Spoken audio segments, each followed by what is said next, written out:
Bonjour à tous, aujourd'hui un petit tuto pour voir comment on peut utiliser Keynote en éducation physique et sportive et surtout quel intérêt ça a. Donc ici par exemple, je suis en cycle danse, je veux qu'il fasse 3 missions à la suite des autres et qu'au bout d'un moment il puisse travailler en autonomie et surtout essayer d'aller, donc c'est une sorte de défi par groupe où ils essaient d'aller le plus rapidement possible à l'étape finale. Donc du coup, ils vont pouvoir planifier et organiser leurs apprentissages. Donc comment ça marche? Il y a une première mission, voilà. Elle est présentée, c'est ça qui est intéressant. Je peux rajouter une BD si j'ai envie, même une vieille BD que j'ai retrouvée. Je peux mettre un outil de repérage de ce type-là, que je vais pouvoir en plus utiliser grâce à Keynote. Donc par exemple ici, j'ai fait sortir la fonction draw, je vais pouvoir relier des éléments. Bon là c'est pas très propre, mais je vais pouvoir relier mes éléments en fonction de mes réussites. Par exemple, voilà, j'ai fait 5-8, j'ai un nombre de parasites voilà, au milieu, et puis bah, j'ai mon mode de représentation juste à côté. Quand je veux revenir, je tape OK, c'est tout. Il y a juste ça à faire. Et je reviens en glissant ici à mon système. Ensuite, voilà, j'ai les groupes. Au moins, à chaque fois qu'ils reprennent les tablettes, ils ont leur groupe. Et puis, ils ont une deuxième mission. La deuxième mission, avec l'évaluation par nomogramme. Voilà. Et puis, encore une troisième mission. S'ils réussissent assez rapidement à valider la première, la deuxième, ils vont sur la troisième. Et là, tout leur est expliqué.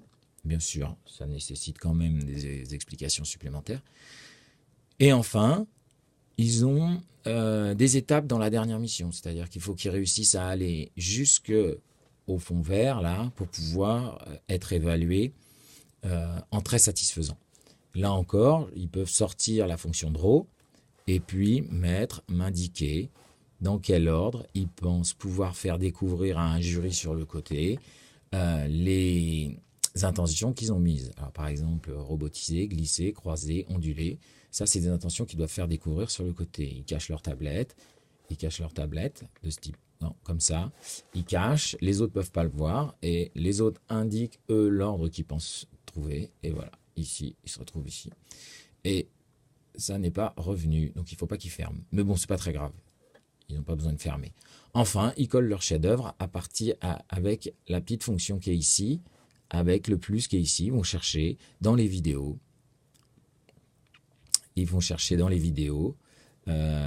leurs propres vidéos qu'ils vont pouvoir coller. Donc par exemple ici, pellicule, là j'ai fait ma vidéo avec mes camarades et je vais pouvoir l'insérer. Alors là j'en ai pris une un peu au hasard. J'ai fait ma vidéo avec mes camarades et je vais pouvoir l'insérer. Voilà ce que je vous propose en termes de formation. Donc ici, vous allez pouvoir la lire. Et puis surtout, j'ai un produit final qui me permet de garder une trace sur le réseau, par exemple. Voilà, et bien, c'est une des solutions qui vous est proposée par le JPUN cette année. Allez, au revoir.